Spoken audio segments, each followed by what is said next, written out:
Hello and welcome to another session of Fearful Symmetries. This is our penultimate session here for this particular arc. We have talked about doing the third arc, which will be the London arc of the series. But right now, our protagonists are in Winchester. They made their way down last time. They investigated Pastor Dobbs' Law. They investigated a number of other happenings there. They found out about a labyrinth, the parallel kings, ghouls, and that there are representatives of Portmore present in the town, though exactly who they are is unclear as of yet. And thanks to uh, Dr. Whitewood's contacting of a unsuspicious ally, he was able to make arrangements, and we took up at the back room of a pub where our friend to the underground, let us say, Julian Balfour, has met with you. And I believe that is, there were some introductions made, some enthusiastic declarations made by Dr. Whitewood. And that's kind of where we left off last time. Does that seem like a reasonable summary? Okay. So I think we take up, a little bit of time has passed. The set dressers have changed the table a little bit, just to show there's a few more empty dishes and glasses there. You will note that while Balfour will drink, he does not eat anything while sitting with you. And I think by this point, you have kind of given him a sense that you are magicians of some kind, or you have some magical knowledge, and that you have a purpose. So you may have been a little more obscurant about that to him, and he will say again. So I hope that we can come to an arrangement as to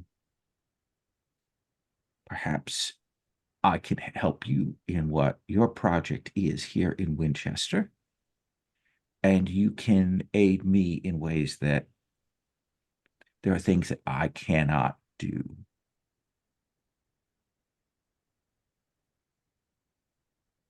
In I what way can we be of assistance? So I will tell you concretely, there is a very particularist thing. The I have mentioned to you that I have an adversary. I have mentioned to you that this Lord of Worms, uh, I believe, seems to have allied himself with the some outsiders, not entirely unlike my coming to you. Uh, and he has had them seeding some of the reliquaries, for want of a better word, graveyards within the city with I am not sure exactly what has been placed there, but things that have marked them as inimical to me, as antithetical to my my folk. Uh, it is different from the means that I have seen elsewhere before I came here to England. Uh, they've they've got something less, let's say, herbal, and it feels more industrial. If if those could be remedied, or perhaps if you could have a calm, rational discussion with the Worm Lord's allies and make them see the light to not continue these operations, those things would be helpful to me. And in return,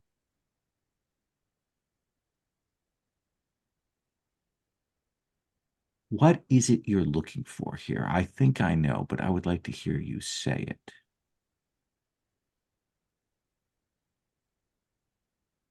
If I could go meta for a moment here, just to Yes. check that we do know what we're looking for here. Yes, you know that Portmore's people here are here to take control of the ley line point in Winchester.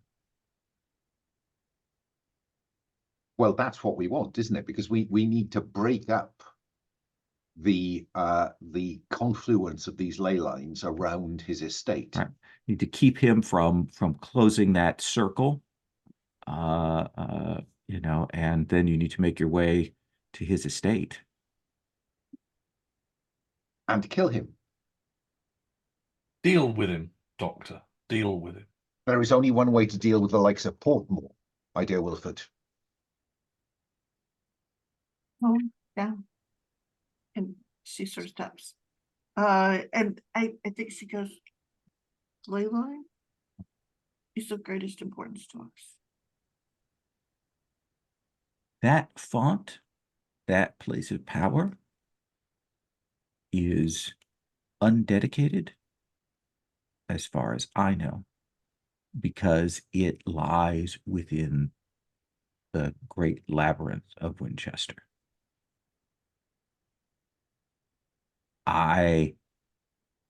For several reasons that I do not wish to go into, I have been unable to enter into that labyrinth.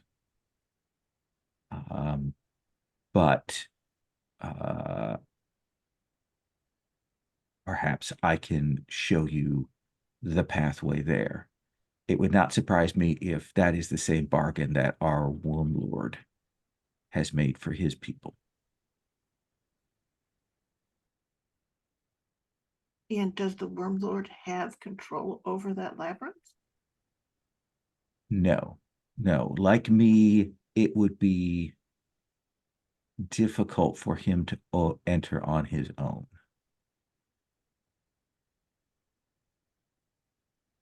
Seems to me, colleagues, that speed is of the essence. I will look at my colleagues around the table and then turn to this guy and say, there is a deal to be had here. We can assist you and you can assist us. But once this is done, and I'm willing to spend a point of bargain, you must return to the old ways of doing things. The dead you can have, but preying on living people, even if they stumble upon you, that must stop.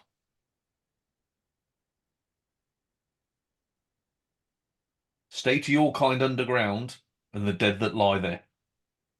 Do not trouble the surface folk.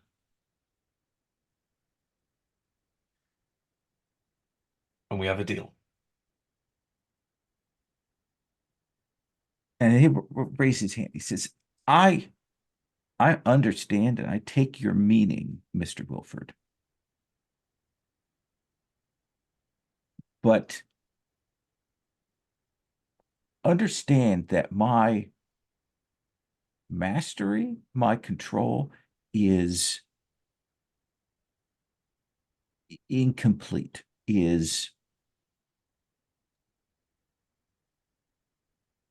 I can command and there is some obedience, but how to best put this? Perhaps in a way that you'll understand.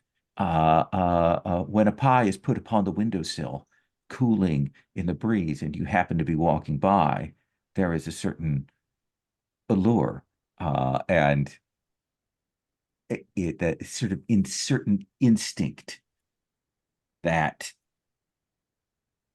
my people have. I can promise you to do what I can to restrict that and continue my work to attempt to close off some of those explorations, or perhaps move my people away from where those dig sites are. And I will slap the table and thrust my hand over the table. We have a deal then. Yes, or rather, he will extend his hand and he will shake. So, you deal with the Warm Lord and or his allies, and I will show you the ways. Where are these allies? That I do not know, Dr. Whitewood. I assume that you and your companions would have eyes upon them. Do you not? And she goes, we have some, but Oh. not all. All right. Well, She goes, why don't you tell us something of the wormlord, though? That we have very little knowledge. I am literal when I speak of the Worm Lord. The name that he goes by presently is Percival Thorne. He is old here in this city. He is, as he presents himself now, a veteran of the war. He does not go out and about during the day. He has an estate here in the city. And he is a magician of some power. I am in contact with the forces of the occult. I am familiar with the esoterica, but I am not a wizard. He is.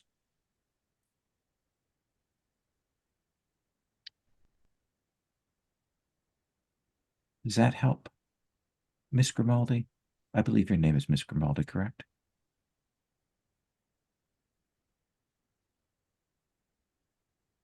Well, if there's nothing else, Mr. Fraser, anyone? Pleasure to make your acquaintance, Lord Balfour. I think we will have a productive relationship. Excellent.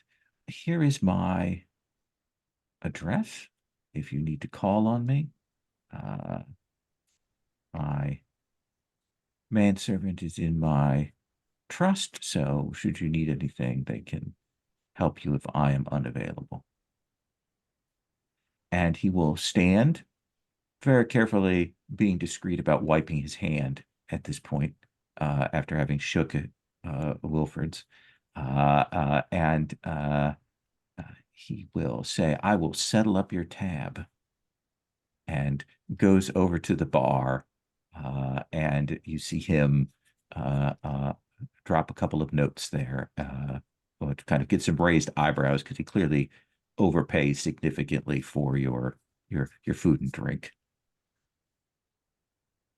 Well, any man that buys your lunch can't be that bad, can he? Yes, I think Isabel's gotten a little paler, but yeah, that's she nods. Okay. Well, do we have a plan, Doctor? We need to cause the fascists to reveal themselves so we can destroy them. It seems to me we could do that by cleansing the graveyards and forcing them to return there, or by watching said Wormlord and identifying the fascists who visit him.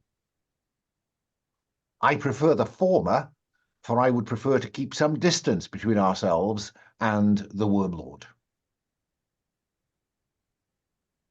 The former would be seems like work worth doing in itself. Yes, cleansing the graveyard seems to me to be a good thing. What read did we get on this Dobslaw chap? The Portmore? Dobslaw is an honest rogue. he is not in any way tainted by darkness or evil, has no particular powers apart from his natural talent as a con man. I have warned him to stay away from those diggings and to move on if he doesn't want to lose any more of his Flock. congregants.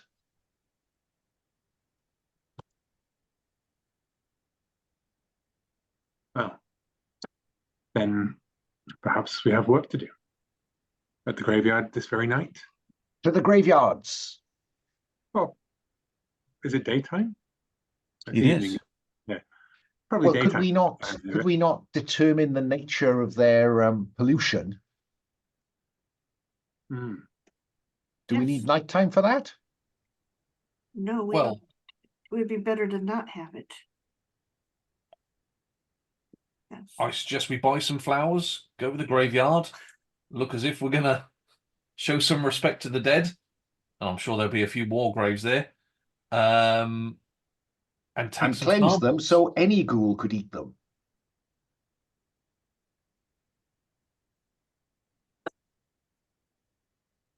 Or have I mistook? Oh, no, no, that is a fine summary of what the outcome will be. We need to see if the pollution is either magical or chemical and physical. It must be selective in some way, because the Worm Lords folk seem unconcerned about these wards or pollutions. Or again, was I mistook? I don't know about that. Perhaps the Worm Lord and his followers are dining upon other sources. Perchance. Well, let's talk more action. To the graveyard. You got your microscope with you, Doctor? You I may need it. have. I never travel without it. Excellent. Miss Grimaldi, you think it's a good idea? And you, I Richard? definitely would rather go to the cemetery during the day. Yes. It's the last place when I'm trying to look for a place for the night where I like to lay my head down in a cemetery. Give me the Ouija's, they do. Onwards then. So there are, as you would imagine, in a city of this size, multiple graveyards. Some older than others, but I assume that we're looking at the most active of those, the ones that are still in operation there, as well as perhaps the place where, let us say, not, I don't want to say the paupers graveyards, but the places where those kinds of things are done. So are we splitting up? Are we going together as a group? How do we imagine this traversal? I think I the would at first least visit suggest- would be the group, so that we figure out what the situation is. And then if it's something that we can handle in smaller groups, that'd be good. What do you want to use to essentially investigative spend to track down to the particular graveyards that this is appropriate for? I would think history's appropriate, streetwise, oral history. I think a 2-point spend to kind of figure out what the likely locations are. And that can be split. I'm happy to spend. All history seems to be depleted across the group, but I'm more than happy to spend 2 points of oral history investigating what cemeteries are the in cemeteries. Absolutely. So, what does that look like? Like how are you kind of tracking this down? What is the oral history spend to you? I think it will be to the council, Winchester City Council, and really their works and parks sort of department, which I think cover graveyards. Not being a total expert on that, and really, saying that I will clearly need Richard because nobody's going to believe a tramp in a council office. But I think me and Richard worked well before on things like this. So I think it is a research project, maybe for a university. I'm the sort of local guide, but this is well outside my area of expertise. So what is the main in use graveyards by demographic sections of the populace?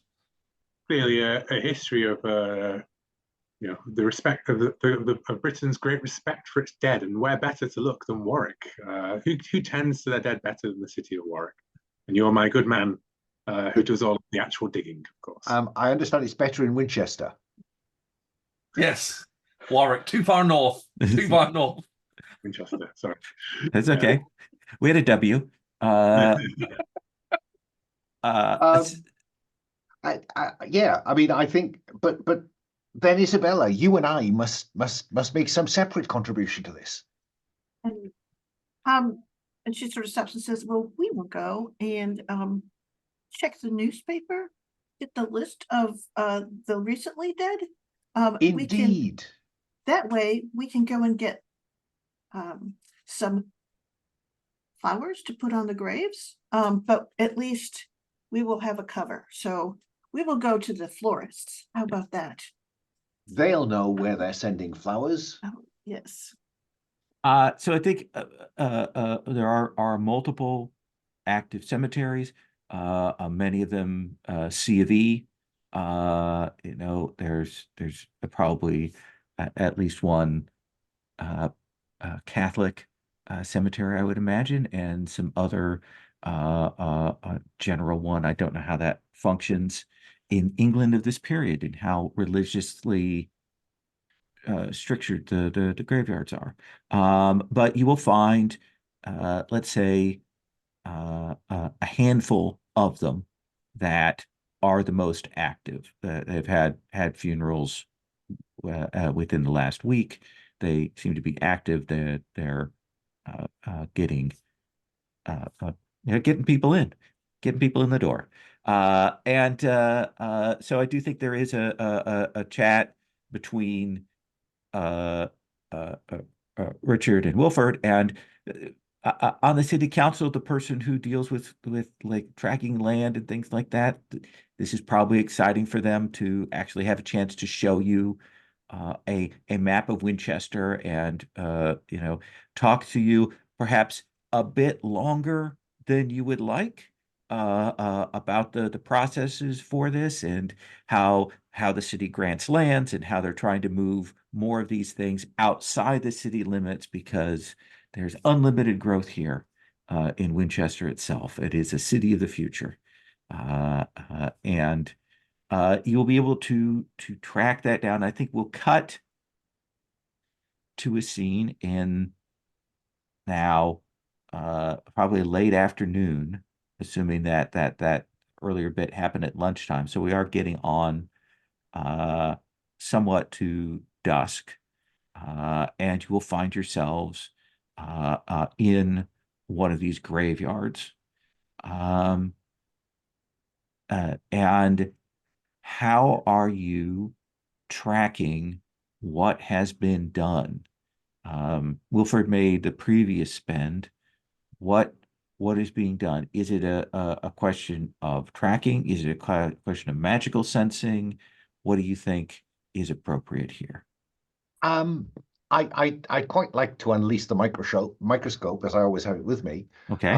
As a way of perhaps, and I'm thinking pharmacy maybe, as a way of sensing whether this is simply whether there is a magical component to what's going on in terms of the way that this place has been seeded, and maybe even whether that seeding is widespread or whether it is located in particular places, as one might place a ward at the core at the kind of compass points. Absolutely. So let's have you make those spends. 2 So I'm points. thinking a spend from pharmacy and another one, my knowledge bonus from Bromian. Okay. You will walk around and you're kind of checking the area, and I think you will find at sort of the cardinal points, the joins of the fences that are around the cemetery, that there are spots that show up to your vision, and you will find that there is a disturbed slight mound of ground, perhaps a few inches across, where you sense that something has been dug up. It has looked like somebody's used something like a rounded post digger. You know how you put that in, twist, and pull out a chunk of sod, and then replace that. And how are you concealing checking these? Like, are you these aren't near the graves, so you do look a little bit out of place when you kind of go to those. Among the rhododendron bushes. Okay. So I think while one or two of us examines these unusual locations, the other two keep an eye out. Now, clearly, because this is going to involve some digging, I think Wilford has to be near the mound of soil. And whoever is better at spotting something suspicious approaching should be outside beyond the boundary of the rhododendron bushes. That seems reasonable. Let's start with the excavating. Let us say Wilford and Richard, perhaps. Sure. You will. It's a little harder with just like a pocket knife or a hand spade to draw out the plug here, but you will be able to pull that out, and you will see down at the bottom of this is an apple.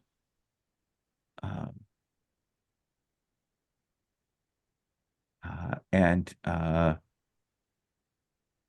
it feels unpleasant when you're kind of are looking at it.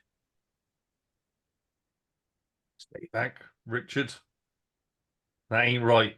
Person goes around burying apples in graveyards.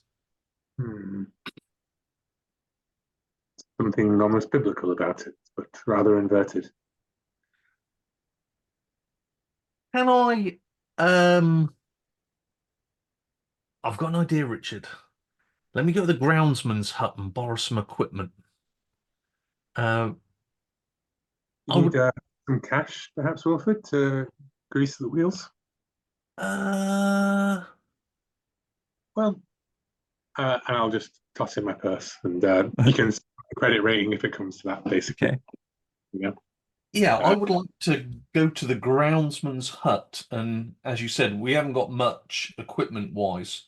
Let's say difficulty 5 to kind of snoop in. It is late in the day, so it's probably the groundskeeper is probably off. The night watchman hasn't shown up, and they would have one because there have been those incidents. So there is a little bit of heightened scrutiny of the graveyards. So difficulty 5 stealth. Okay, let me find. Oh yes, that's no Or, risk at all. or I mean, I think that I enjoy Wilford purloining it with the spy thing a discount, but preparedness is a skill in gumshoe as well, right?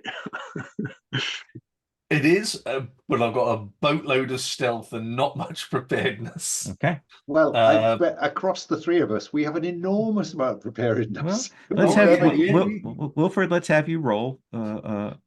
So I've spent 4 points on stealth, so we'll still get that roll. I am in the right dice room. 1d6. Oh, there's no shortcut. What an annoyance. So that's a Has it done significant, anything? yeah. So tell me, what is it you want tool-wise here? So I think you can I certainly, want to sort of, I want to steal his sort of tool trolley, okay, little hand cart with one of those. It's that sort of device that you do use to put in posts. right? So it's got two sort of like flappy jaws on it, and long handles the other end. Sure.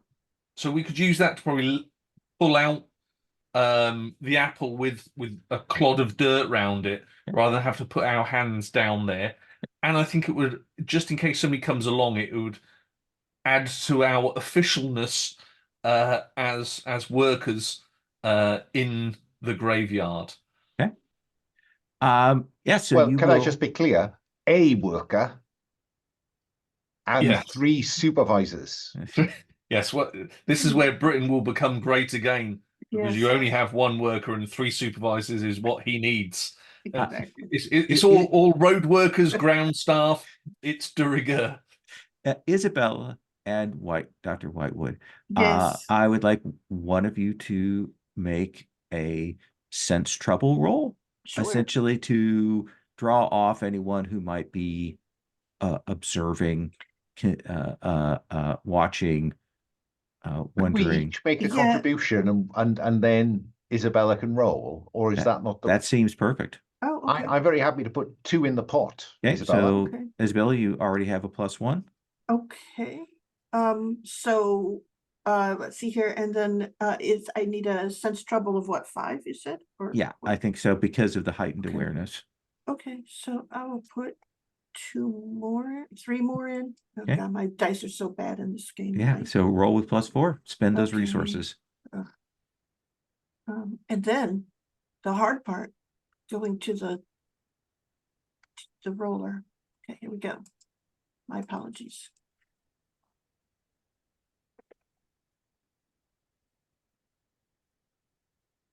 Okay, so 1d6. Yep.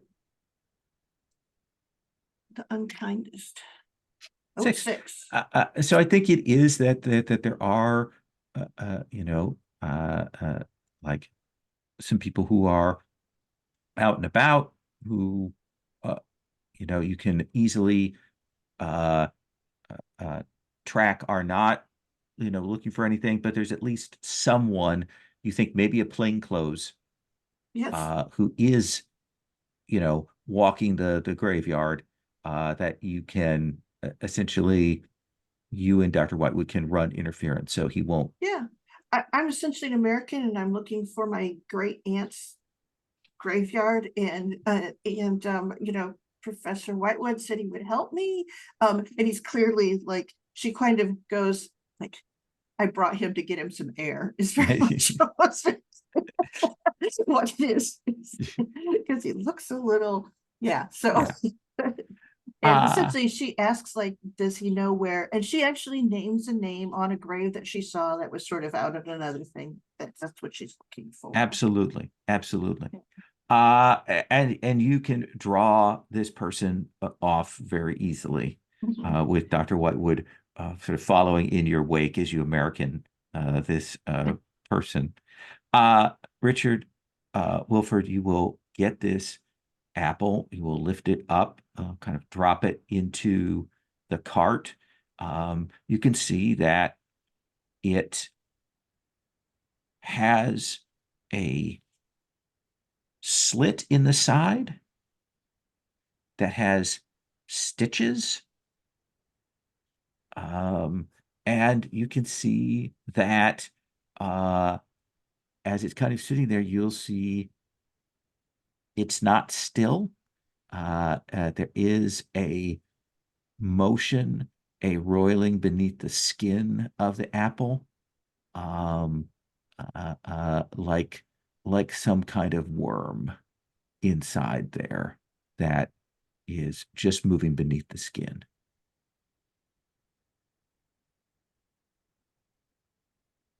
Can't sense evil, but this seems evil. Indeed. And I'm gonna put it down and then smash it flat with a spade.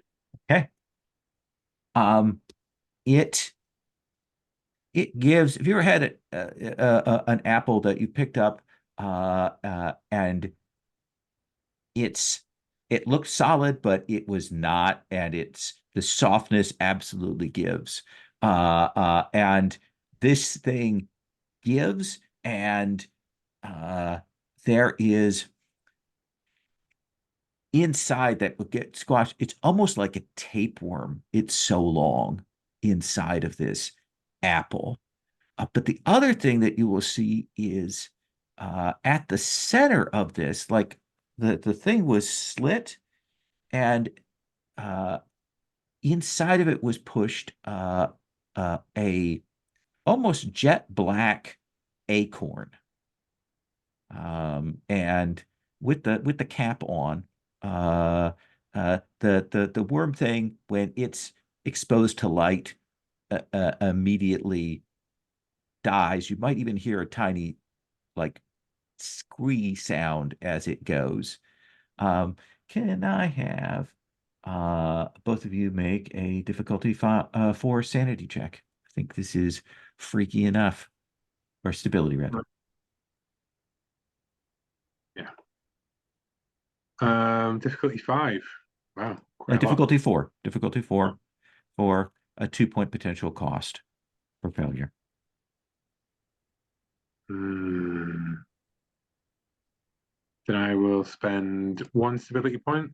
Okay. I'm just going to use the Google Draw because I'll be in a room where I can use the official one in a second. Sure.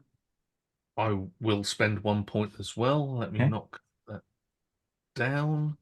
I got 4 on the dice, so Okay. 5 overall. Yeah. So for both of you, it's just that 1 point that you spent. And I think, a gloved hand, wiping away, when you pick up, even through like gardener's gloves, that acorn, it is unpleasantly warm to the touch. So Richard, what is it that you want to do now that you've seen this thing? You kind of know what it is. What are you spending to kind of analyze, to figure out, to determine what the next step is? Because there are a number of these. You could certainly go around and physically smash these. I would like to use sympathetic magic of having one of these things and they're buried around to perform a ritual of banishment. Okay. Banishing. I think that's the right word for it. Yeah, that's the right spell, I think. Banishing, to banish whatever magic is across both of these. I think it's either banishing or the protection spell can create a fixed area. That was, I guess. Yeah. Let's say then for the banishing, it will be a stability test 4. Mhm. I think there's fairly minimum because you have the sympathetic, and 5 points for the threshold to overcome. Okay. And that can be spent via magic, at a 3-to-1 or 1-to-3 rather, ratio, to assist with that. I will throw in a point of magic, Okay. Richard. So you're That's starting with 3. 3. And I will spend a point of occult. Because Okay. obviously I understand, the natural law of sympathetic, nature will bring us these together. So we've got 6 points. 5 of that goes towards like paying off the banishing. So you're rolling with a +1, unless you want to put some other stability points into that for the roll. Yeah, I'll put some stability points, and you know what? I'll put. I mean, is there any mileage in us doing this Do you have to do this in the graveyard right now, or could we retire to our boarding house and run a ritual all four of us could pitch into? We could run the ritual, I believe, over the acorn, this acorn there, but I think to affect this area would probably require us to do it here. Then is there a way for the four of us to congregate around a gravestone with our flowers and carry out the ritual so we can all tip some points in? I mean, I think I'm only like 2 points away from pretty much nailing it for sure. Anyway, Yeah, I'll throw in a stability. yeah, I'll throw it on, and then we're at 6 plus 8 overall. So that's +3 on the die and 5 on the costs. So ability 4, yeah, we've done it pretty much, right? Well, I'll let you roll the dice, Paul. So it's 1d6 +3 we're at, are we? That is correct. Roll 2 got 5. Yeah. So I think it is that you will the four of you will stand and kind of watch and do this, and it involves like thinking and connecting this acorn to the other ones that are present in this graveyard, and then smashing this Get acorn. like a small little silver dish filled with water, with pure water. Okay. Float the acorn atop it, and we all hold hands around that dish, and the water begins to boil, and the acorn disappears. There's a cracking sound before it vanishes, and you can tell that. I mean, you'll see at the closest like point in the ground there will be a like puff of smoke that will come up from it that tells you that this ritual has been accomplished. Now, I think that you will find 2 other graveyards like this, which means that I do think if you wish to take care of those today, there is a similar spend of the kind that now Dr. Whitewood can contribute to that if he wishes to. I will as well. So what do you want to spend, Isabella? I think I will spend a point of magic for one of them. Okay, so let's start with that one. So we got 3 on the table of stability. Okay, so 4 on that one. I'll put a magic point in. So we've got 7. And a stability, obviously. Okay, 8. Plenty of that left. So Isabella or Dr. Whitewood, roll a d6. Go for it, Isabella. Okay.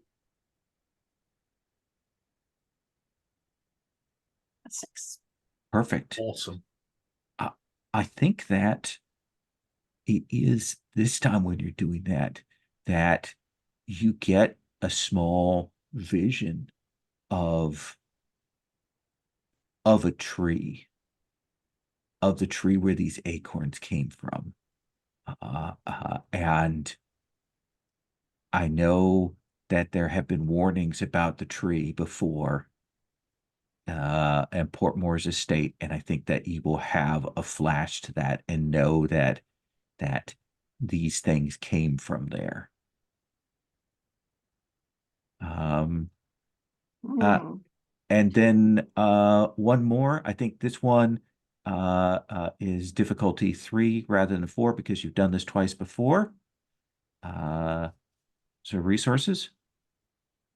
I will throw in a point of magic. Okay. So I can offer up occult. Okay, so we've got 6. I can do. I can give another point of magic. Okay, that'd be 9 against a difficulty 3. So roll 1d6. Go ahead, Isabella. Oh, Your rolls are good. well, I guess I did. Yeah. So another 6. So again, you will do that, and you suspect that you have done this with enough skill that the people who set this in place will not likely realize that their wards, their protections have been broken. Does that seem fair? So what do you wish to do? Is there anything else you wish to do in these graveyards as it is getting dark? No, the night time is the time for a labyrinth. Telephone Balfour's number. Good plan, Doctor. But do we not need to know who has been planting these acorns? Maybe speaking to some of the groundsmen could furnish us with some details. I am concerned that the fascists may well already be in the labyrinth. Because as far as the Lord of Worms is concerned, they fulfilled their end of the deal. I suggest we make that claim to Balfour immediately, take control of the ley line, and use it to deny those Portmorists access. Once we have the ley line. Richard? Does Miss Greenteeth still owe us a favour? She does. There's a rather nice pond in this cemetery. Perhaps, we have come across many traps left for us by our enemies. Perhaps we could call upon our ally to, if Portmore's men come here to redesecrate these graves, this site, to redo their works, then perhaps Miss Greenteeth may, say hello on our behalf. I think that's a most excellent idea, Richard. So, Richard, what is it like? How do you call up Jenny? I mean, traditionally, you go down to the waters and you say a name. Jenny. Yes. You kneel. I think I kneel by the pond, and you can see my reflection in there. And I'll say her name, Mrs. Greenteeth, and then perhaps like her reflection as though she's leaning over my shoulder, and I can feel the hot breath, the cold, rank, rotting smell. Although she's not visible to anybody else around, as we converse. Is it time, Master I think Fraser? it may well be time, Miss Greenteeth. There are those, our enemies poison the land, and we would rid ourselves of them, but we must be about other business at this time. And I know that Miss Greenteeth can be very patient indeed. Tell me specifically what it is that you wish, Mr. Fraser. I think there's maybe like the husk of the acorn, left over, just like the shell of it. And I'll drop that into the waters. Ooh, that's a nasty thing. And nasty people will be coming to leave more of these here, I am sure. We have rid this site of it. I think just over there by the rhododendrons. They will probably return within an evening. Who knows? But if anyone wishes to return, and with these in their pockets, to seek to redo the work that we have undone, then I hope that the long fingers of Jenny Greenteeth will be felt on the backs of their collars. I will do this thing, and then when I have done this thing, we are done and return back to where we were. Seems a fair deal to me, Miss Greenteeth. I am long-lived. I will see you again before your end, Richard Fraser. Yes, you'll see me before yours. And she will draw back, vanishes in the image in the water there. Let's take our first break, and then we will have you speak with Mr. Balfour. 10 minutes, yes. So you will call Balfour, and he will say, let us not talk on the phone. Why don't you come here? And we will talk arrangements. And we'll cut forward after dark.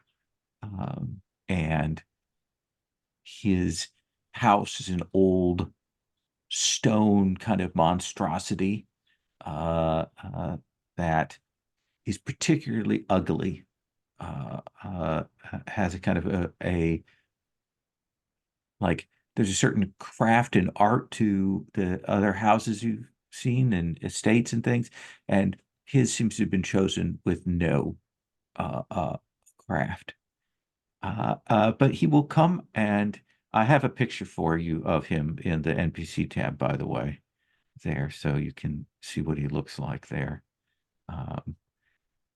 And in fact, I should probably share that so we get the HD version of things here.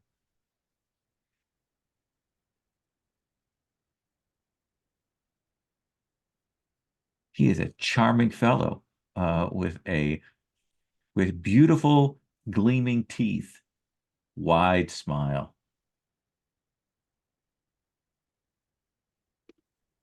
He will say, and the folk who did this, did you deal with them? We believe that they may be already in the labyrinth, having fulfilled their part of their pact with the Lord, with the Worm Lord. But we have taken steps to ensure that if they are to return, well, they will not be going anywhere else. All right, all right. Let us head to one of the fallen places, and we will see what we will see. It's a bit of a hike, and he'll look and make sure that all of you have decent shoes on. And he will fetch his walking stick. And I think like it's maybe half moon here in Winchester, or 9, 10 o'clock, and he will begin kind of walking the streets. And I don't think it requires a sense trouble roll,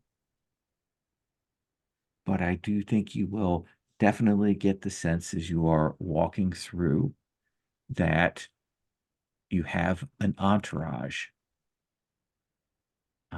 that there are shapes that move in the corners, in the alleyways, that pass through backyards, dogging your heels, clearly following behind Balfour. He will say, so what is it that you all hope to accomplish? We hope Well, to. Oh. And she just goes, we hope to stop Lord Portmore. He is working a great magic, one that will change all of England for the worse.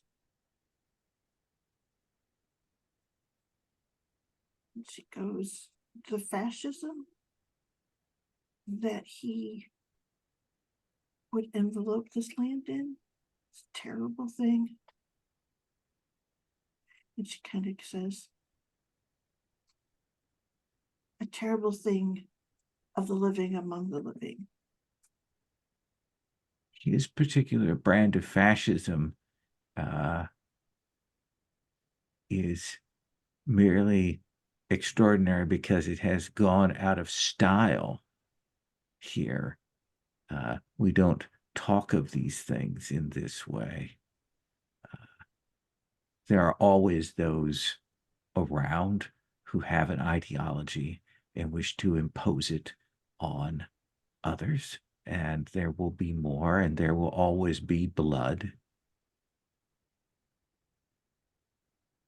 Wait, Portmore seeks to impose this upon the very soul of the nation, and we seek something better. I know of souls of nations. I understand. When Robespierre and his ilk took my city, it was then that I and my brethren had to find our way to your green and pleasant land. So I understand about these kinds of people. But no throne sits empty, my friends. So you must think about what it is you wish to do, what it is you wish to place upon that seat.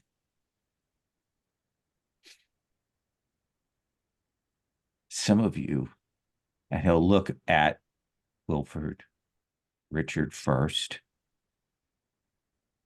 and then at Dr. Whitewood, and then finally at Isabella. Some of you have met those things that would sit upon the throne. So you must decide. Here we are. And you will find yourselves at one of these ruined abbey that has kind of been kept up as, you know, a public museum kind of thing. Walk around the ruins there. The light of the moon kind of catches in between the stones, and he will walk you back over to a spot where there are some stones marked out. At first glance here, they look just like scratches and marks on the stones. But I think as you are watching and as the moonlight hits them, you will kind of see that there is a pattern to them. It is a labyrinth. It is that kind of circle and maze marked there. And he will say,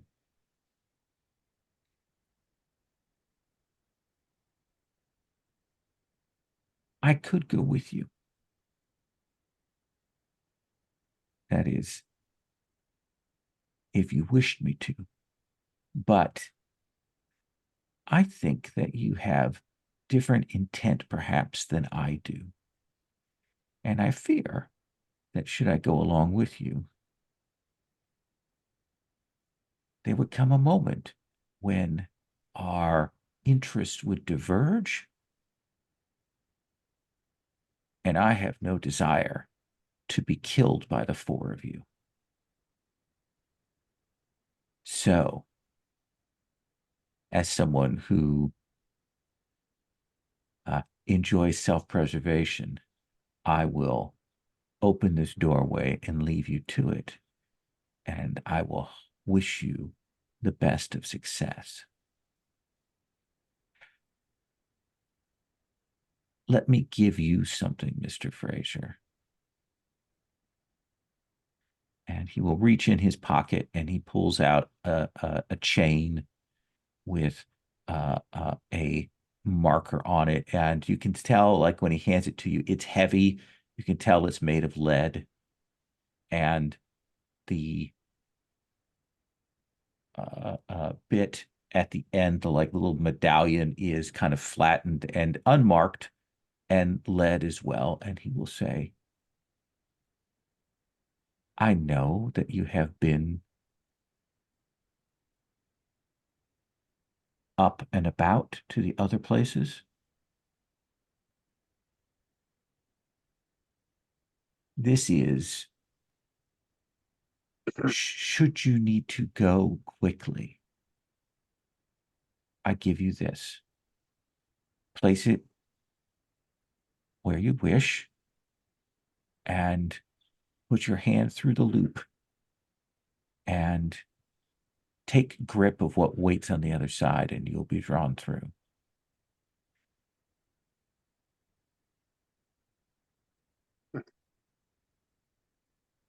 Merci pour le cadeau, Lord Balfour. Au revoir. And he will run that cane across the surface of these stones. You will see him move it such that the tip starts at one place on the labyrinth and traces it out. And as it scritches along the surface of the stone, you will see sparks. And when it twists and turns and finally reaches the center, you will, it almost seems like a trick of the light, like this. Is it that the stones fell away or that they weren't there in the first place, that your vision kind of shifts, and you will see that there is a tunnel down, that you kind of have to actually slide down this first part into the earth. This is but one of the entrances. I will close it up after you. Mr. Balfour, in terms of exit,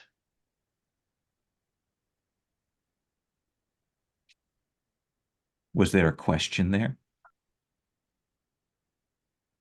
I suppose that I'm slightly concerned that once we enter the labyrinth, were you to close it, we would be unable to emerge again.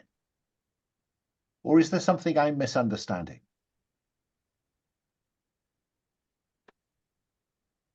I have no idea.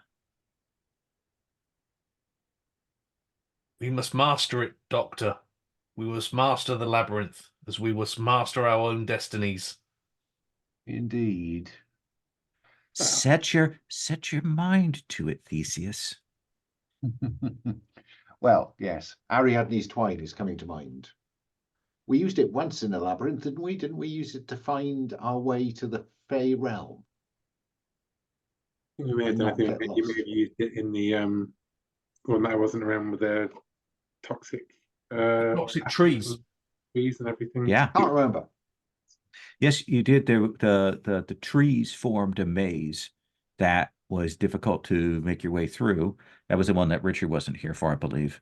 And so let me ask you this, at risk of asking for marching order, who slides down into this hole into the ground? Well, I think given First. that I've got Ariadne's twine, it would seem logical for me to go first. Before we enter what I assume is quite a dark space, Yes. we did try and acquire some gear, I believe, beforehand. Like so we have Preparedness. preparedness. But I think that maybe the best use of Hecate's blessing that she offered me Mm-hmm.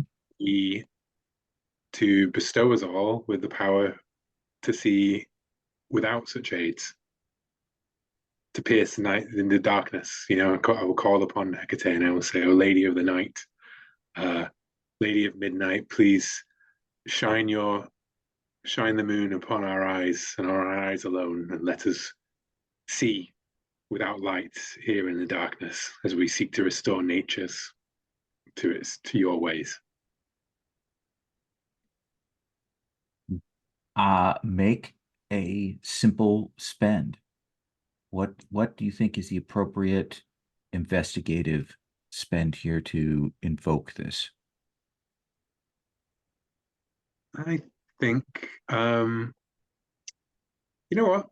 I'm going to say art. I think that it's a poem of an old folk song of Hecate, you know, that's been passed down for oral tradition through the witches, and this is a way that people call upon Hecate to to not repay, but to honor the offerings made to her, much as, and she did promise me a blessing when I visited her in her plane. Absolutely.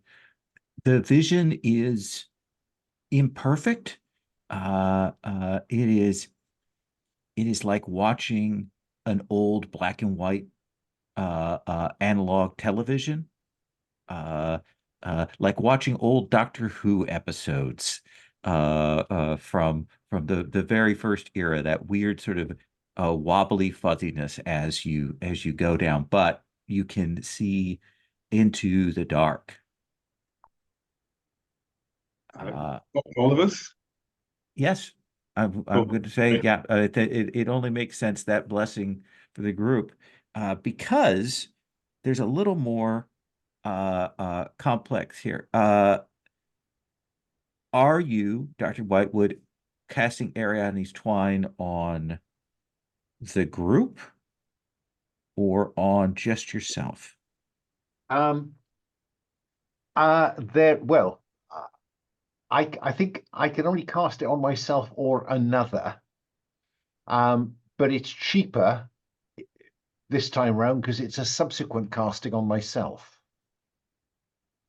So Subsequent casting, it means if you've cast it, because it only lasts 30 minutes, if you cast it again. Okay. Then I don't think I've got enough stability to cast it on everybody. Okay.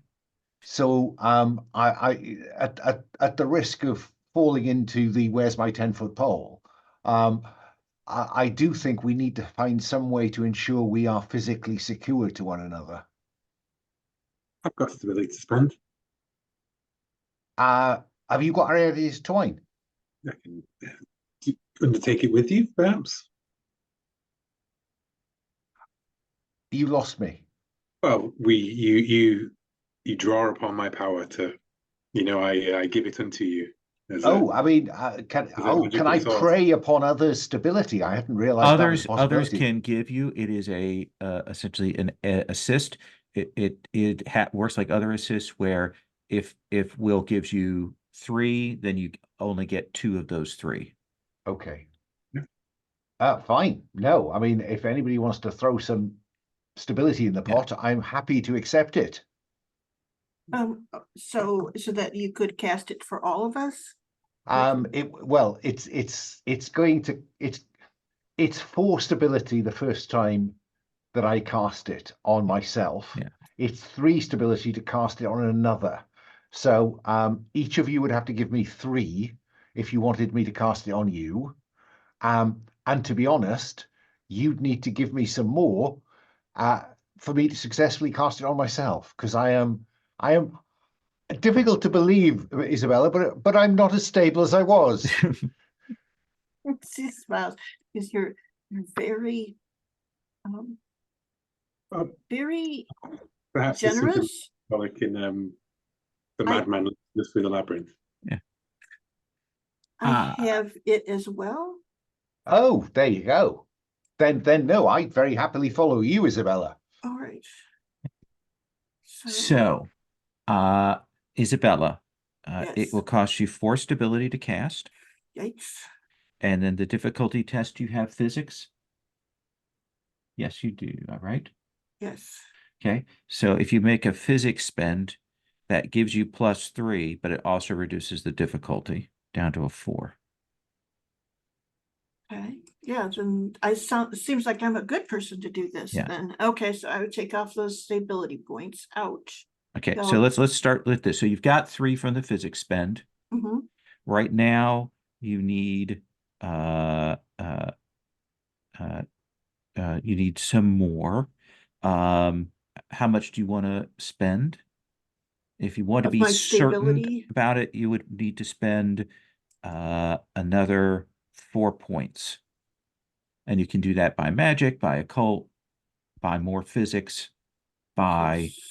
So I'm going to spend 2 occult. Okay, so that's another 6. So now we're at 9. I have to spend at least one stability as a Right. token to that. So, And then so what right was the now, other thing I could spend? physics. In physics, I have 3 points. Do you want to So, spend all 3? yeah, So that will cover 1, 2, 3, everyone. And we'll have you roll. okay. And what do I have to roll in order to succeed? You have to roll a d6. On a 1, it will succeed, but there may be an additional complication. I rolled a 6 again. Why do you keep rolling 6s? This is unprecedented, lol. That Okay. it is apparently I'm supposed to do well right now. Right. This is the time. So I think that the very spends you do, you draw this into your mind. You draw this vision. For Wilford, Richard, Whitewood, this comes into your mind. And even though you are willing to take it, it is difficult. And I think each of you are going to lose 1 point of stability for that. Wilford, what do you think, like, when you suddenly get this imprint, this map in your mind, what does it feel like to you? Because you don't have Ariadne's Twine as a spell, right?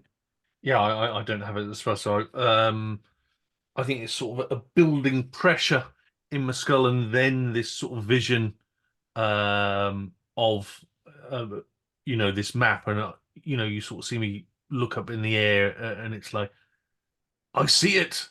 The light is upon me. I can see it. It's clear as day.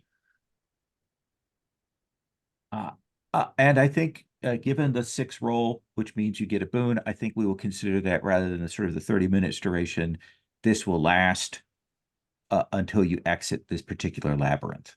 Thank you. Does that seem fair? That is very kind, sir. That will be the last kindness you get. I mean, I let's. might roll another 6. Yeah. You must not say that. So you will.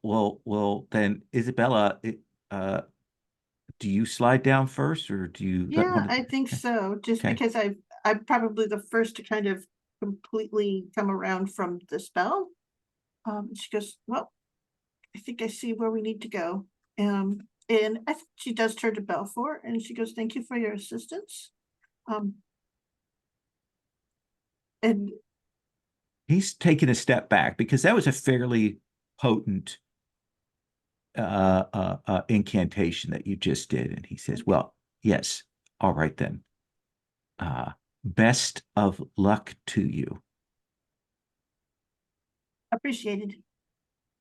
And then I think she will just turn and kind of Shoop shoop.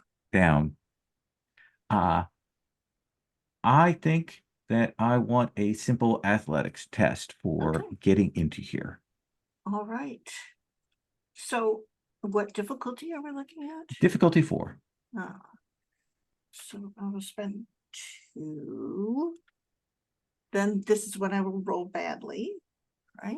So, no, I rolled a 2, so I made it. Just made it. Just made it. And I think it is like you get the lay of the land. You're the first person to go down. It is steeper and longer than you thought at first glance down in here. And I think you can shout that up to the others. Mm-hmm. And she'll be like, keep yourself slowed down. And so you will go down in terms of equipment and things like that. We have preparedness, so we'll assume that we can make rolls for that. But I know that you have your guns and such, and you will begin to make your way along this labyrinth. Let us begin with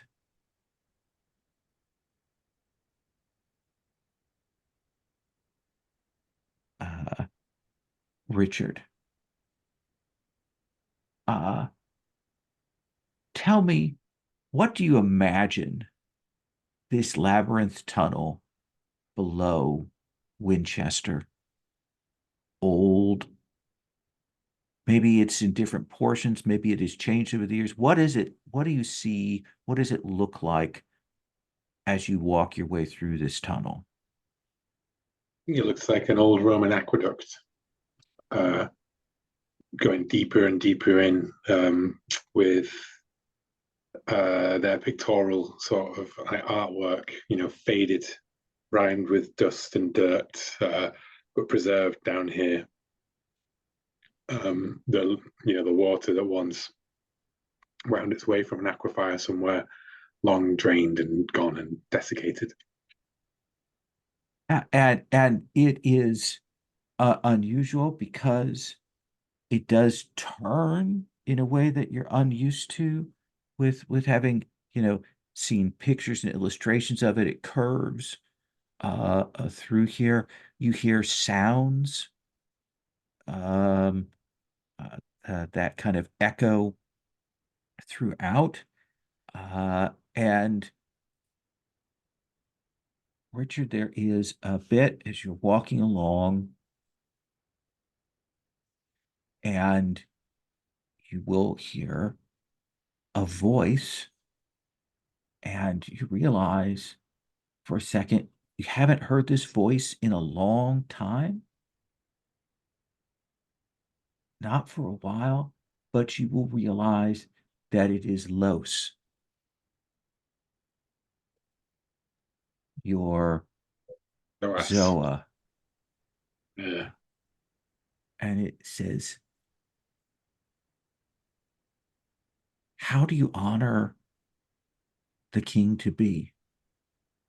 What will you give to him?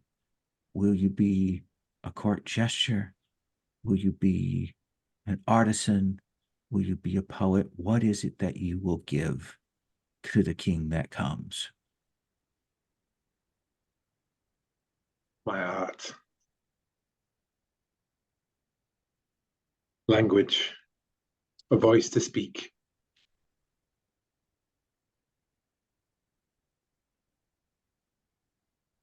Will you speak truth to power? Will you honor the king, or something else? I will honor the honorable. I will speak truth above all else. And for what kind of king is not true? You have seen the king that is not true, and a bit of him stays with you.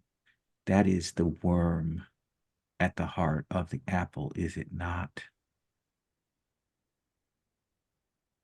King I defeated, king I cast out, an invader, a usurper. And if I must cast myself out in the end, then it's a price worth paying for Albion. And I think that there is a moment there that you will see the texture of the tunnel shift. Wilford, you will see the tunnel like it has been an aqueduct style. It has been that presentation. What has it changed to now? I think more sort of rough hewn, more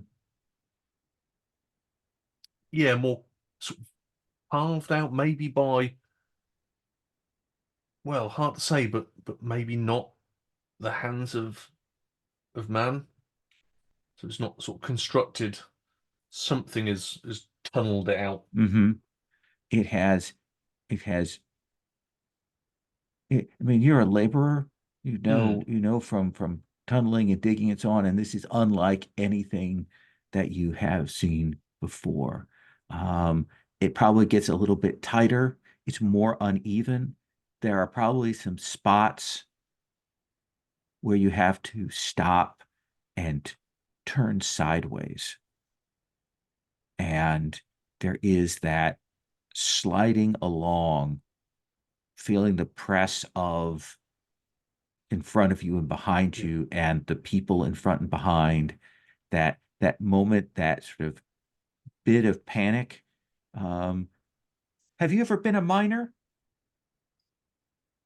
Or is it more that maybe you've talked to miners, or what do you think? I will have definitely talked to people digging like railway tunnels, maybe sort of sharing a camp with them, you know, on my wanders. So I definitely know of, you know, common laborers that do this kind of work. How does this remind you of the trenches? It's that pressed in feeling that you mentioned, because if a shell hits nearby, you quite often get a trench collapse. And if you're trying to dig out a colleague that's suffering that, it is that, you know, pressed in sort of feeling. So, you know, there's the sort of heightened breathing as it easily flashes back. And you will hear Hanambrion, that voice in your head, the voice that you heard on that first day. It will say, Whitewood is broken.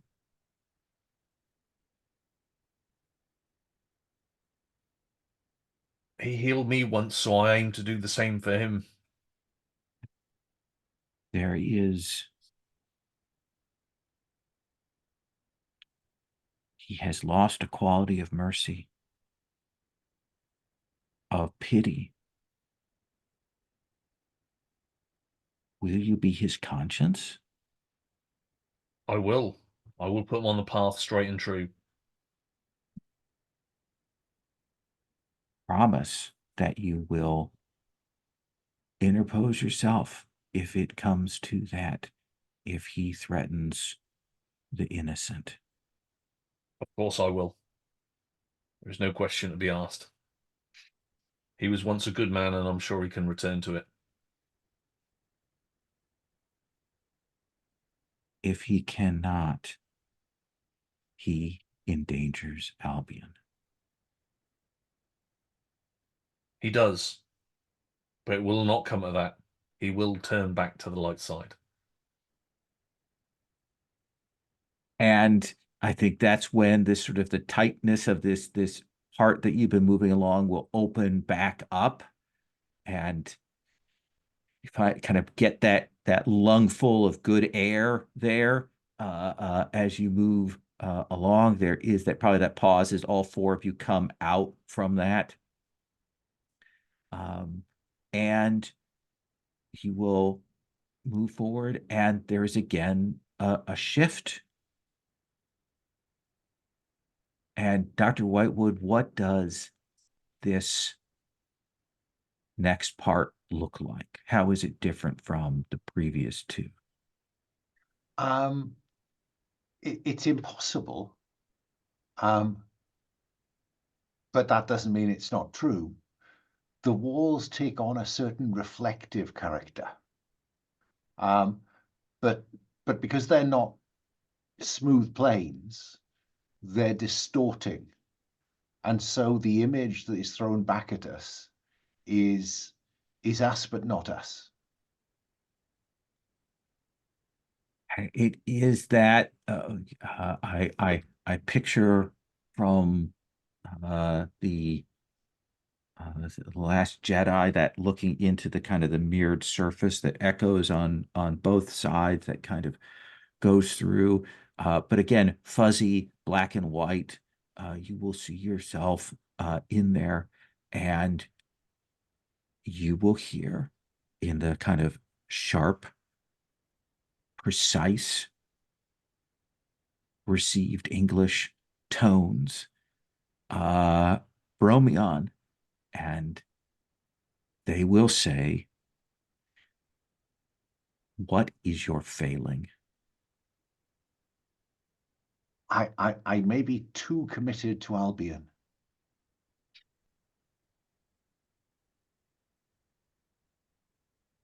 And what does that lead to? I am conscious that I have on occasion in the recent past exhibited or perhaps had the urge to act without sufficient thought. Why is that you're failing? I don't think I've been terribly well. I'm better now, of course. No, you are not. Speak truthfully. Well, I feel much better. I've shaved. Dr. Whitewood, you are a psychologist. Look to yourself. Why? I'm not sure I know. Who have Can you not enlighten me? No. If you do not know, then you perhaps will never know. But I ask this, who have you failed? I fear I may have failed my dear wife. For now, at least. Obviously, things will get better when all this is done. Dr. Whitewood, this will never be done. But This I'll... will never be done. Albion is a journey, a process. There is not an endpoint in the task that you seek, O knight. See. I had envisaged it rather like the war. Terrible while doing it, but afterwards, things got back to normal. Oh, it is like the war. How the war never ends. There are just these interludes. Oh dear. You will see again in half a decade. Oh dear. I think... And I think that you all will see Dr. Whitewood kind of maybe stop and stumble there for a moment. Like what do they see? I think they see a mixture of a sense of, well, I mean, almost a sense of, why are we bothering? A sense of what's the point?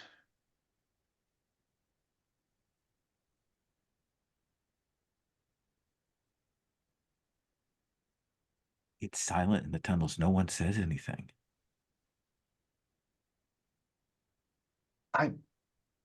My friends, I think we may have been acting under some sort of misapprehension. I think we may have been thinking that once Albion was created, all would be well. But I now have a sudden intuition that we may never see Albion. We may see it, Doctor, but it must be maintained. It stood once before and fell, so it must be maintained always. Well, I do hope you're right, Wilford. The land is littered with great works that men built but did not see in their lifetimes, Doctor. Do we not seek to build something even greater?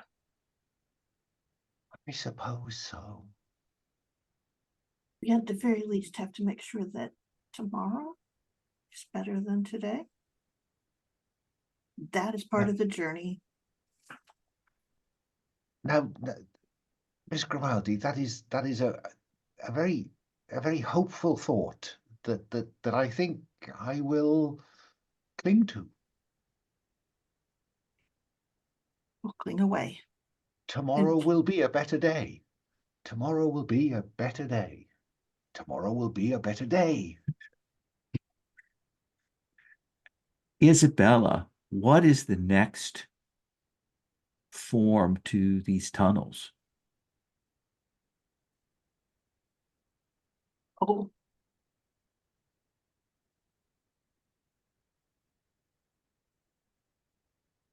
I think that it is a crack in the earth. Like these stop and join up to a place where something has rent the earth deep down here apart, and it's like a path, but it's compacted earth, and in some ways it's harder than the stone was, and it has like people have carved, something has carved in as it goes, but it's more like running their fingers along the walls has worn grooves in. Nice. And you will hear that voice of Urizen, that kind of severe voice that says, do you think that your father is disappointed in you? He's disappointed in the path that he thinks they have chosen. Do not think he is disappointed in me. What do you build for the future, Grimaldi? One must have an order to these things. You seem to flit through. What will you leave to the next?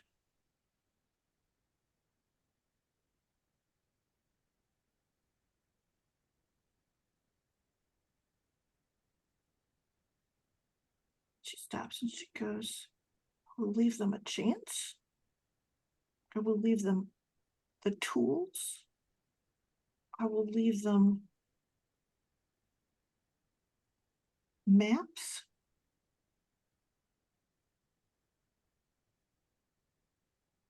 What I have learned is not for myself.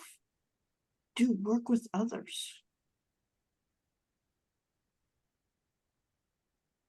Albion is not yours, and you do not truly believe in it. So why are you here? As the things that have beset this place in the name of Albion must not be what takes control. So be it. And I think as you hear that, you'll see something scurrying in front of you. And you'll see kind of glint, you know, how when you get that sort of black and white night photography, the eyes of an animal are white, you know, and kind of do that weird effect. And kind of will take a step back, and you will see this hedgehog.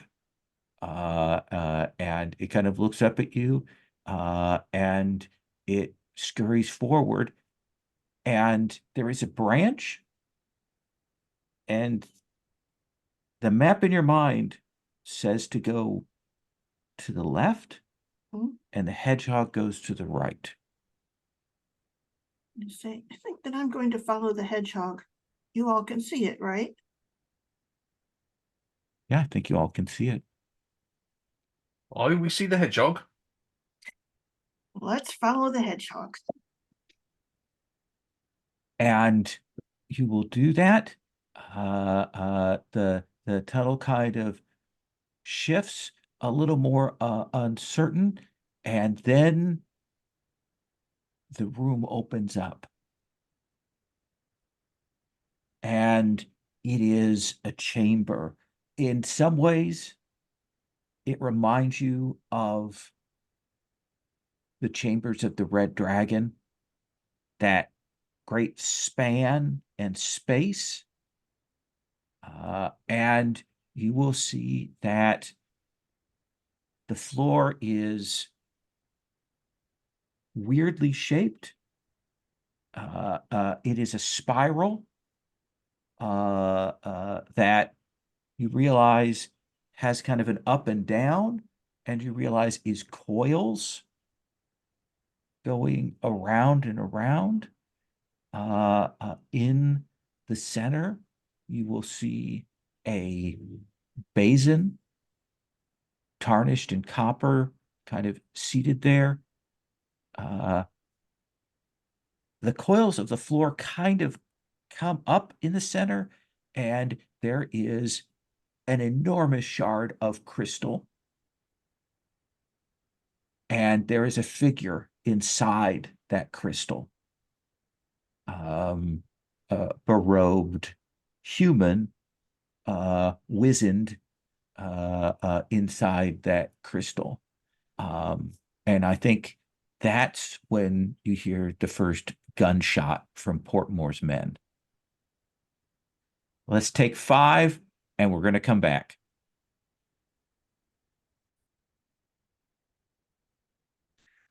So to return to the room, it is large, grand, ballroom sized. The floor is that weirdly uneven looks like a giant coiled worm, kind of makes up the spiral of it. Again, at the center is that large piece of crystal. I think you'll now kind of see that the ceiling of this room is itself almost like a geode up above. The light is kind of coming out of the crystals there. There are a couple of other doorways that are in here. And there is that basin in the center. You will see from what is clearly the opposite point, if you came in west, they've come in east, a group of people. One of them is scarred, wounded. You can see what I think Wilford Whitewood you will recognize as someone who, took shrapnel to the head there. He has sort of beside him a very thick-set guy who has the look of a bully boy. And he has a couple of, you would call them goons with him, that have drawn out guns. You will also see sort of behind that gaggle, a face that you will recognize, if only in pictures. You will see Edgar Morse, the Comte Saint-Lado's ward, who is with Portmore. And then the final figure is weird. It has a kind of long coat on, that's also maybe a little bit like a muumuu there. They have these great big thick black goggles on, and the hair doesn't look like it sits right on their head, and it's hard to tell, but their skin seems to be squirming. And these goons have opened fire. Isabella, what do you do? You are muted. I think she jumps to the side so she doesn't present a flat target, and she will draw her gun to return fire, at least in this first moment. So moving. Is Edgar Morse, does he have a gun? You don't, he's behind, so you can't tell. Good. Okay. Just don't want to shoot him then. Okay. So I think you're moving. It's an odd room. The lighting has kind of changed. I think it is difficulty 5 to hit one of these goons. Oh, you have no kindness in your soul, do you? Absolutely.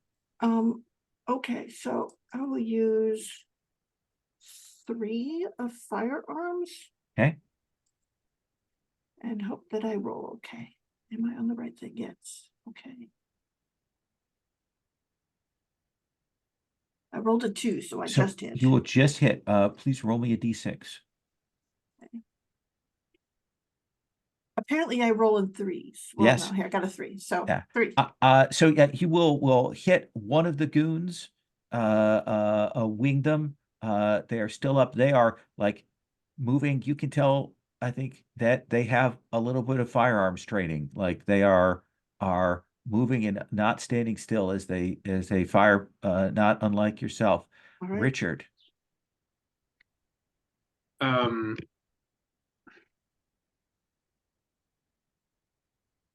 I would like to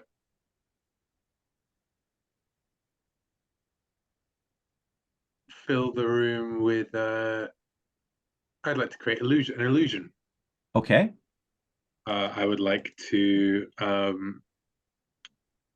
create an illusion of, I guess I'd like to do the old mirror image trick, you know, the D&D one of there being lots of us where there was but one of us before.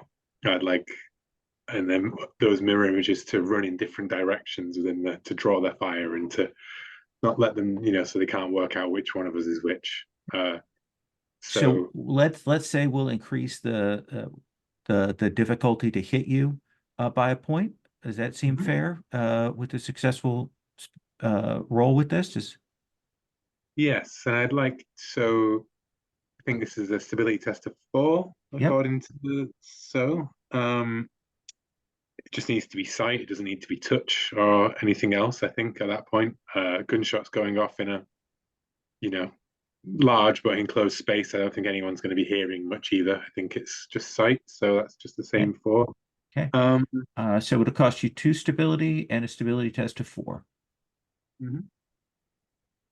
will spend the point of magic. Okay. So you've got a +1 to your roll.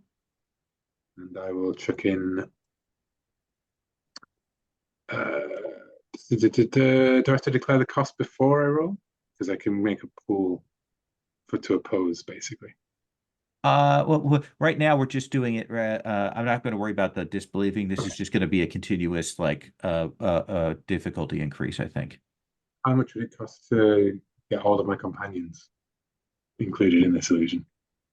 I think it'd cost an additional 1 per person. Okay, well then I'll spend another point of magic and a point of stability. Okay.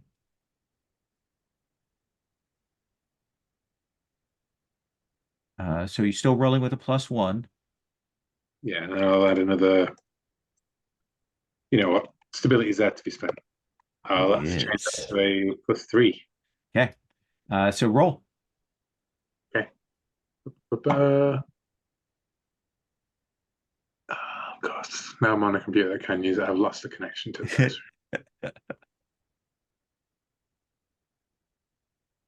Ooh, it's a good job because I rolled a 1. So You just get it. So what does it look like when you do this? Like we haven't. This is sort of casting magic fast in a way that we haven't seen before. So what do we see you do? I think I draw the mirrored blade, and I yell out something in Enochian, and as I do it, you know, the mirrored blade catches the reflecting light from the geodes and everything, and then all those reflections of us that I caught in it sort of flow out from the blade, and suddenly, you know, they rush forwards from the spot where we are, running in different directions. Each of them, you know, doing a different thing, like pointing, yelling. White was one of Whitewood that just throws himself to the ground and cowers. Excellent. Things the blade has seen before. So. Yes. Yeah. Wilford. I would like to spend preparedness. Okay. I want a lantern. Okay. Now we were planning on coming underground. Okay. I didn't know that we were going to get dark vision. Okay. So should be too hard, should it? Standard difficulty would be 4. Yeah. 4.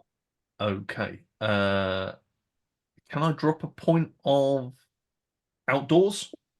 Being outdoors 100%. prepared? Yep. Excellent. So I will use that point of outdoors. So that's 1d6 plus 3. So I'm at least guaranteed to get 4. Okay. Yeah. So you've got an oil lantern.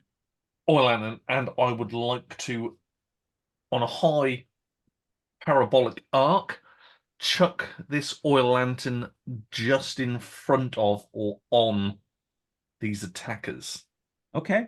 They are kind of spreading out. So do you have a person that you want to make as your like focal point for who you want to throw that? And we have names for them. They are on the Yes. keeper. We've got And Sloan, Cuff, and Thorn. I am quite freaked out by Thorn. Really? The Worm Lord, huh? That is a horrible looking picture. Yes, so I will concentrate on Thorn. Now, is it athletics to throw? Yeah, I think this is a tough call because they are a ways across this room and you want to chuck it with some control. I think it's, let's see, I'm trying to imagine how far you could throw something like that. Let's say difficulty 5 to get it over there, difficulty 6 to get it like at the target that you want it to get it at. Does that seem fair? 100%. There is idiosyncratic magic where you could, add mag stability points after the roll, but then there is also a spell that I haven't written down because, but where it is literally because the examples in the book are so silly. They're like, knock a man over, trip a man up, basically. But there is a gust spell basically in the book, where you use your magic to flow to like propel something across the room. Yeah. If you wanted to spend magic points into this roll, you could do that if versus your athletics. All sounds good, but you've got 19 points of athletics. That's what I was saying. A Holy good suggestion, crap. Will, if I was built like a stick insect. I'm going to spend, so it's 5 or a better hit is 6. Let's not go full tilt. I'm going to spend 4 points. Okay. Let's reduce that to 15. To more than anyone else has in any single skill. Well, they rely on my athletics quite often. So that is a 6. So yes. I think with the 6, you will get it up in front of Thorn. Smashes the oil, spreads, and it will recoil back away from those flames. And Whitewood before they go.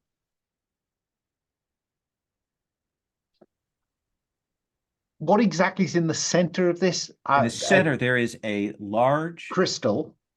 There's a crystal that is slightly less than man height because the sort of the legs of the man go into the stone and the coil, but it is a figure wizened in there. There is also a large cauldron. With me, Wilford, and start zigzagging towards the center. Okay. So you are moving and attempting essentially to dodge here as we go along. Hoping that the various mirror images will create some confusion. Absolutely. So the target to hit you is a 5 because of your athletics. I think everybody has that at that threshold. So I'm you're closing the distance to that crystal. Let's see. I think the threat or the target of opportunity is going to start with you, Dr. Whitewood, from these 2 goofuses. Let's see, we'll spend 3 on this first one. That will miss, and we'll spend 3 on the second one. That will hit. Dr. Whitewood, you will take 4 points of damage as one of the bullets hits you. Essentially, the 2 goons are kind of still moving, and as you kind of are moving closer, they choose you as the target, you will see that Sloane and Cuff move forward, like they're also closing the distance. Cuff has a pistol in his hand, and he is going to take a shot at Wilford because Wilford threw that, and I'm going to roll. So this +3, that will miss. I'm getting all the ones that were the opposite of Sherry's 6s from earlier. And you will see, as Sloane is moving, you will see him reach up to his face, and he starts drawing out this vapor, starts coming out of his mouth into his hands. It looks like a bloodied cloud of smoke that he will grip into his hand, and he will turn, and you see him kind of look, and he will throw it at Richard.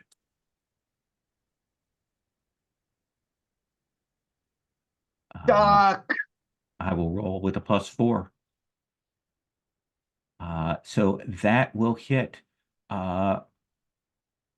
Richard. This is a magical attack, yes. Great, you read my mind. So my egg of protection, 3 points of magical armor. Okay. I will roll for the effect here. It will crackle across the egg, and you feel the egg give way as it resists, and you're glad that it did because it actually hit, and it would have hit your face, and you're a little afraid of what would have happened had it like gotten into your mouth, nose, or eyes. And the worm thing is going to have to spend cool.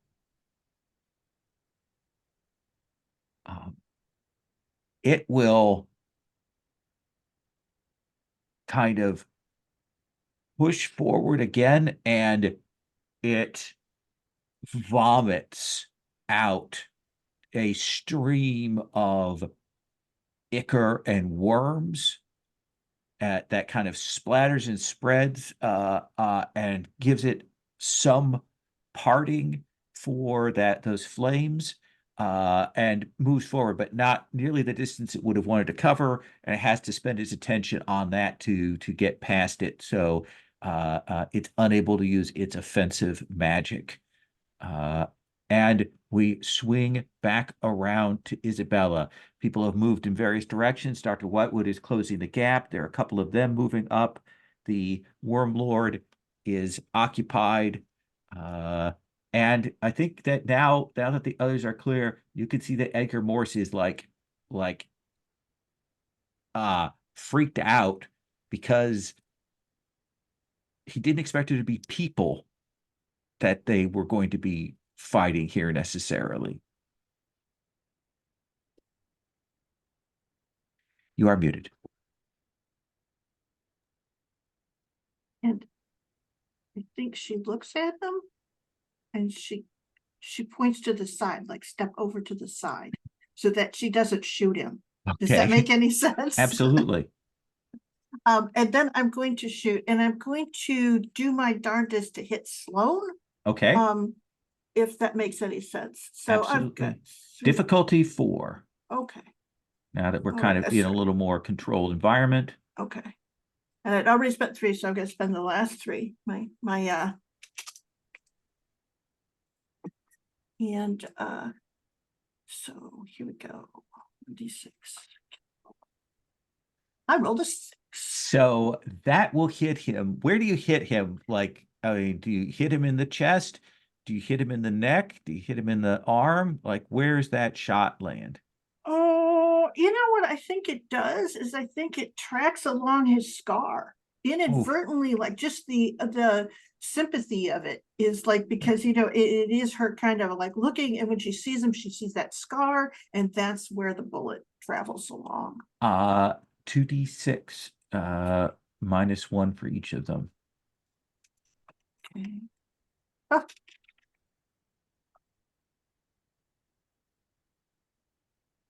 Terrible. That is a terrible roll. So that will wing him Yes. there. And there is I no think it like is that you thing to hear get and re-roll, is there? There's like no, nothing. no, there isn't. I think you will hear like a patang, and you realize that he actually has a metal plate there below the scar. And he is shaken like that rings his bell literally. And he looks angry. This is what I would expect. Okay. So Richard. The worm things move forward, right? Yes, it is. It is not close the gap, but it is trying to get closer to the center. Banishing takes several minutes, so can't try that. It's trying to get close to center. I will race to intercept it with my mirrored blade. Okay. I think you said you were moving forward a little bit last time, so I think you can kind of, if you wish to make a simple athletics roll, difficulty 4, you can get up on them. They're not moving particularly fast, but I do want to have you spend those resources. That's 5 on the Okay. athletic roll after spending 3. Absolutely. You are up on them. Do you wish to slash at them with the blade? Yes, of course. Okay. Difficulty 4. I will spend 3 points of weapons. Okay.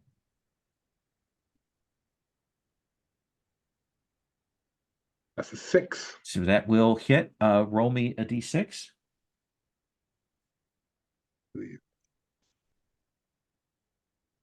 Is he otherworldly? Yes, he is. And that would be a d6 plus 1. Okay.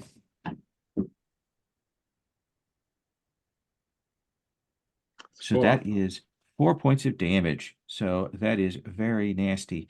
Can I have you please make a sanity roll? Stability check. Stability check here. I don't know if I can get it to show, but that's a little bit what these things sort of look like when you Cool. get up face. You realize that those glasses that are on there are fake, like there's no eyes on this thing. And it is just a thing, a crawling chaotic thing made of worms. The worm that walks, indeed. How tough do I know how tough the stability test is? So right now, the potential stability loss is 4 points, and it is difficulty 4. Okay, well then I will spend 3 points. Okay. Yeah, 6. You'll keep yourself set. I think like now up close in the light, you realize the nose is fake. It's Mr. Potato Headed on in there. This thing is horrible. Yeah, I think I catch that like fencing riposte kind of like straight under the chin, right? And then it just like cuts off this fake and then just writhing worms dropping out. A little bit of that sort of mask bit that's kind of been taped on there that will come off. The nose is now askew at a horrible angle. Of course, there's not just one Richard. There's like 3 around him, right? Yeah. Dr. Whitewood. I still want to get to that. To get to the crystal and the cauldron. Okay. Do you want to try and get there before Sloan and Cuff? Of course. Okay, I think that's a contested athletics test. I'm going to make a roll. I will spend 3. So I've got a 5 right now. So you need to beat a 5. I will spend my 5 athletics. Okay. and roll the dice just in case. Yeah, that is just in case. So I think 1 and 5 is 6. you're up there before them. They are on their action going to get up here. But you have a chance to do something. Yes. How does one take control of a ley line? You conduct that ritual of spend the time meditating on the line and drawing. Remember, it's not a short ritual. No, then I need help, don't I? In which case, better to deny it to them than to have them take it. Nyala Thotep, I gift you this. And what is it you're doing physically? I don't know. I don't know how to do this. I don't know how to do this. I just need to deny it to them. Portmore must not get this. Interesting. I'm prepared to throw 2 magic, a couple of Bromion's knowledge bonuses, and as much stability as I still have at this, with a bit of a cult on the side. Tell me how many points you want to spend. I will spend 2 occult. Okay, so that's 6. I will spend 2 magic points. Okay, so that's 12. I will spend 2 of Bromion's knowledge points. So that's another 6, so 18. 18 and 4 stability. Okay, so 22. And 1 theology. Okay, 25. Art history. I think we're good right here, 25. I'm going to say this, and I mean this with all due sincerity. Just don't roll a 1.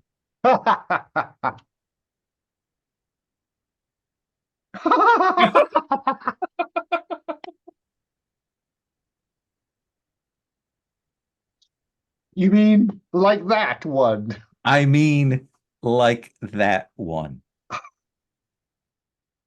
So I think that you will call out that name and you will draw on that invocation. And I think there is a moment when time freezes here for you.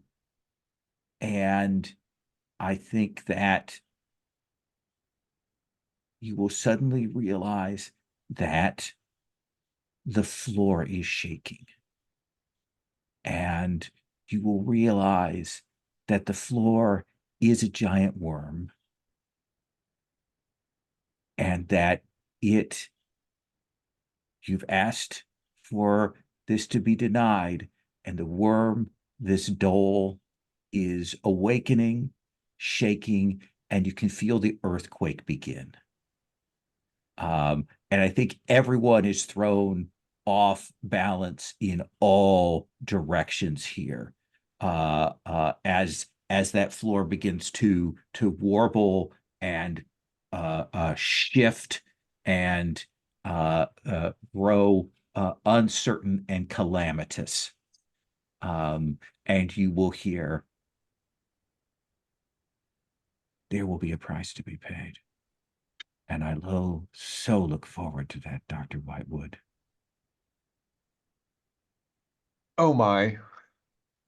Uh Run, you fools!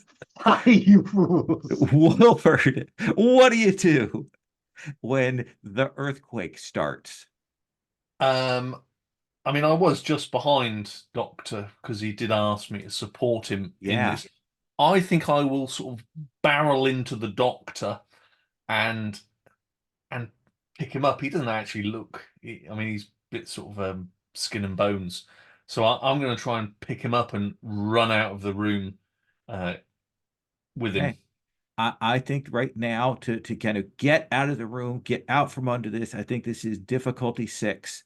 to get up Dr. Whitewood and get booking. Typically 6. Well, that's got to be another spend at 5, hasn't it? Really? Fair enough. Yeah. Let's spend 5. It's always like to have a bit of jeopardy, but maybe not now. I rolled a 2, so give me 7 in total. Okay. Huffing and puffing. So 7 in total. So you will take off. I'm doing a little clock here for myself. You will grab Dr. Wood. Like what do we see? Like, how are you grabbing him? Are firemen carrying him? Are you picking him up? Yeah, I think this was barreling into him, so I'll sort of knock him in the midriff as the wind's knocked out of him, but that will allow me to get him on my shoulder. One hand round him, and then start moving at some pace. Clearly, not running pace. Going back to the entryway that you came through, essentially that's the closest one. You get to maneuver there. Dr. Whitewood is shouting, Isabella. These, like, the people who were fighting with guns, like they are freaking out. They're falling down. They're crying out. The worm is still trying to get to the thing, but I think there's an earthquake coming.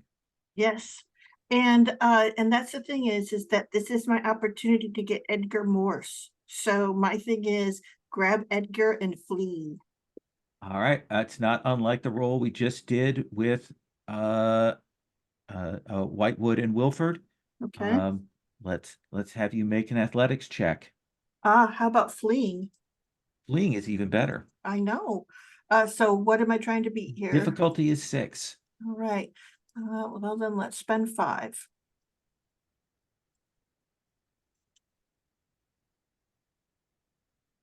It's a 3. Okay. So you will grab him. He's stunned. Like, this is like, he's probably seen some occult and esoteric stuff, but this is like nothing. The words that Whitewood spoke out are still ringing in everyone's ears. Like, the echo is not ending. But you've grabbed on to him and kind of following along behind Wilford and Whitewood into that entryway there. Let's see if I can get this refocused here. Yes. Richard, what do you want to do?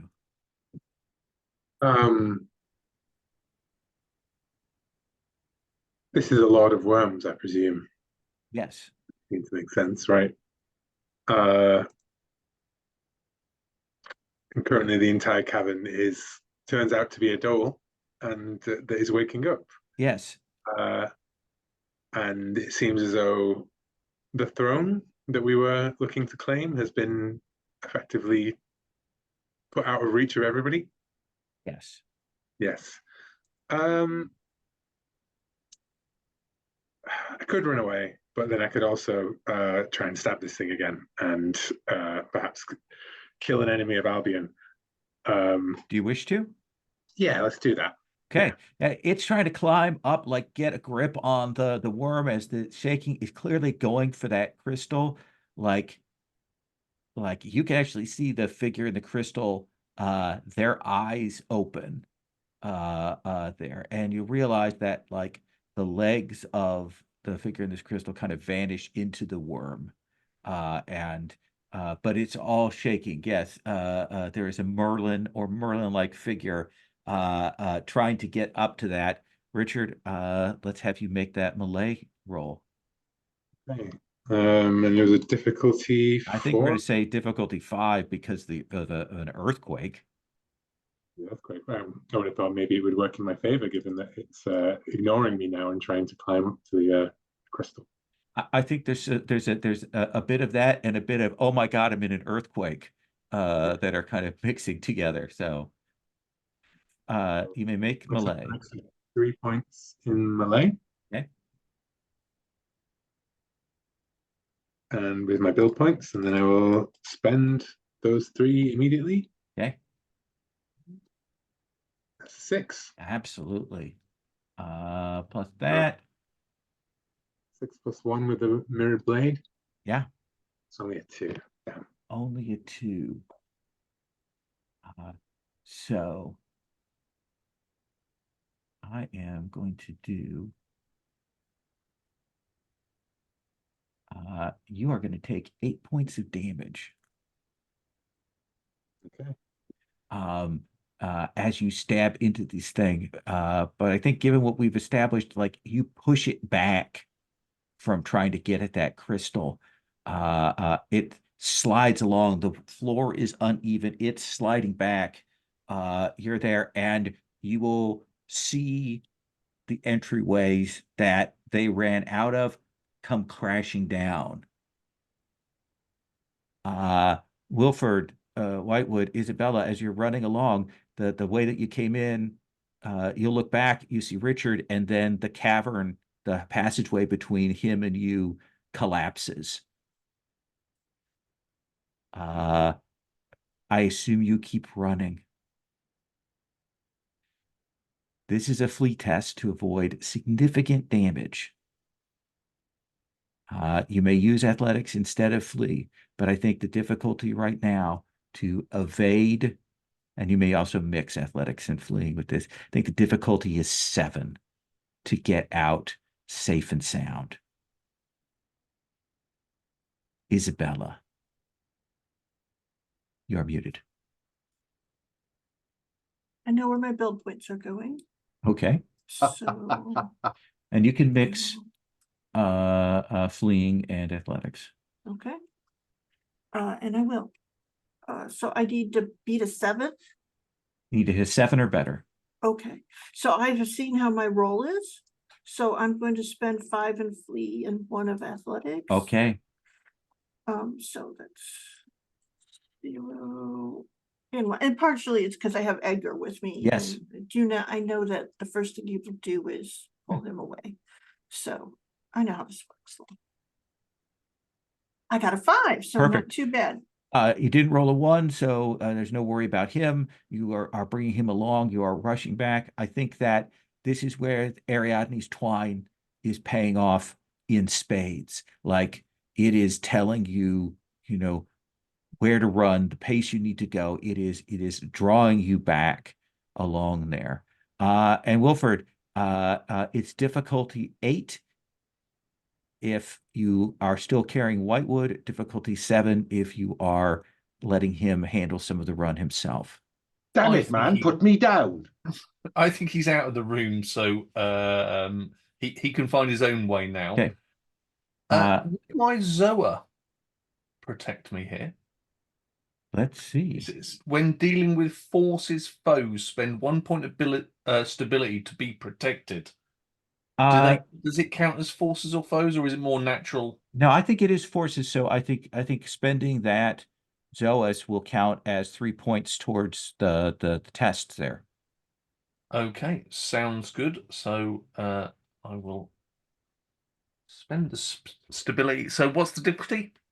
So we said difficulty 7. Need to hit a 7. You've spent 3 already. If you spend that, Or was it Zoa? 8 if I carry the doctor? 8 if you carry the doctor. Yeah, okay. I'll pick him back up and run with him. So Good God, man. Think of my dignity.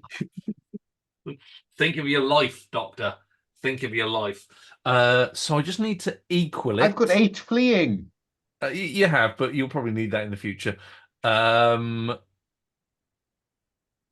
So 4 points. Okay. No, I was down to 10. 4 points spent, plus the 3. That's 7, and I need 8. Yeah. So I'm going to still roll. So Look at that! I think Awesome. it is a American term, football pickup, as you grab him, and we will see the group of you kind of break out onto a dig site. You'll realize you are out by that site that you first saw being excavated with the sort of Roman passages. You've somehow stumbled out there into the night air. You have to make your way up because the ground is shaking. There is an earthquake racking across Winchester. And I think when you get out up to the surface, you see there are buildings coming down. There are, you'll hear the sounds of church bells as they peal reflexively, and people are panicking in the streets. You'll probably see some fires breaking out as that happens. Richard, you are in this chamber. This crystal is collapsing. This thing has been pushed back. You see Sloane trying to get up off his feet. You see Cuff is probably crushed beneath stone already. What do we see you do? I think Richard, the worm creature, I guess, like, I don't know, hit me with some acid or something, like stabbing into it, he's like smoking clothes and like burns across like his arm and his chest. And he Probably find yourself having to put your arm through some of those flames because you want to burn those worms off of it. Yes, yeah, or like rolling on the ground. I think I pushed myself up on my one knee and I pull out that amulet that I was handed. And I reach through and pull. And there is a clawed hand that grips your arm and yanks you through into a chittering, laughing cave. And then you found yourself in darkness, whatever vision you had from Hecate gone, and these ghoul packs drag you through the tunnels, and they whisper things to you as they do before they bring you back to their master. And I think we'll kind of like see all of you standing, sitting, whatever in the aftermath. We maybe cut forward an hour or two as rescue trucks, fire departments are moving in various places. The last of the aftershocks is happening there. There's probably a bit of a storm that has rolled in off from the Atlantic that has come inland, and so you're getting rain and mud and the last of this. So I imagine, like, Richard, like, do you just pop up to where they're at? Do you find them? Like, what do we see of you in kind of this immediate aftermath of all of this? I think it would be sometime later. I think Okay. after, perhaps much later, having been through the Dreamlands the long way, like overland through impossible journeys, like a journey to unknown Kadath, Yeah. being effectively like, manhandled and kind of, like forcibly escorted and carried at different points by these ghouls who whisper secrets of Mordigian before emerging out through some tunnel into like I imagine like Balfour's like a waiting room, where he's sat by a fire, his ghoulish shadow across the wall, and two sniffers of brandy. And you just see Richard shaking hand as he sits and knocks back the brandy. Did anyone lick your arms where you were wounded? I see you've got some seeping there. You'll want to wash that up. I washed as best I could in the waters of Kadath, but it still burns. Your enemy, I could not kill him. I tried. But perhaps he died down there anyways. He is in the earth. It will take him a while to reform. And I think, as I said, I dropped the mirrored blade that I'd been clutching in white hands the entire time, and it's smeared with the hissing goo of the Worm Lord. Wilford, Isabella, what do we see of you in the couple of hours after you've emerged?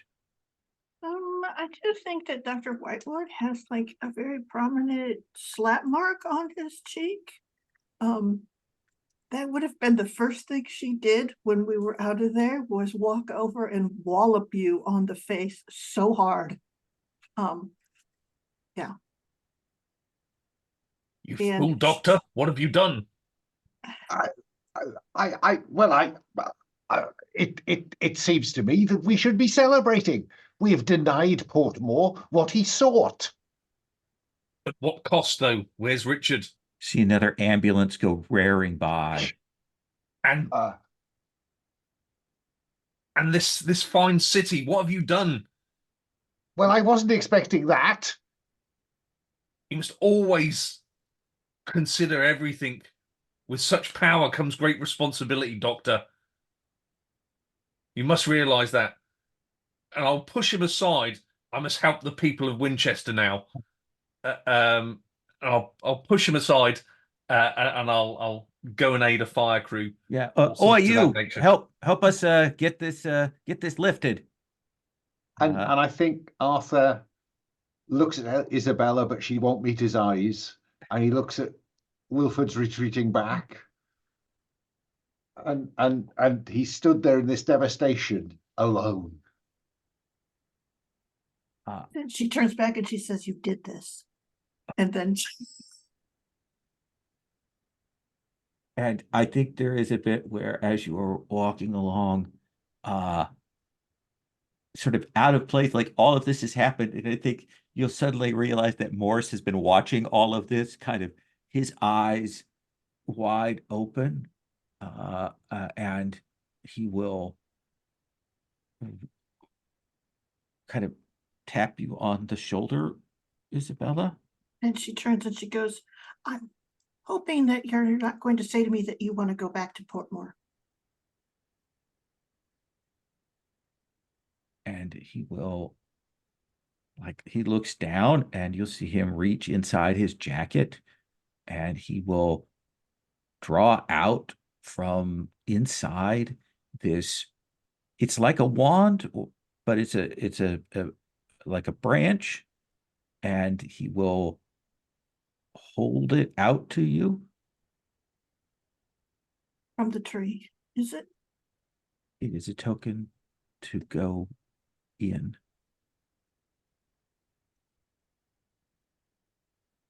Annabelle is fine. She's in London. She's alive? Yes. Portmore told me she was dead. What a charmer he is. No. And you can see that kind of changes his whole, like, complexion. And I think that's where we're going to stop. Okay. For today. You may all refresh 5 points. Investigative or general. I'm gonna reduce my sanity by 1. Oh, I think that's fair. Because and Richard, as you suggest, the Dreamlands journey, I think that also is a sanity coster there. We'll talk about.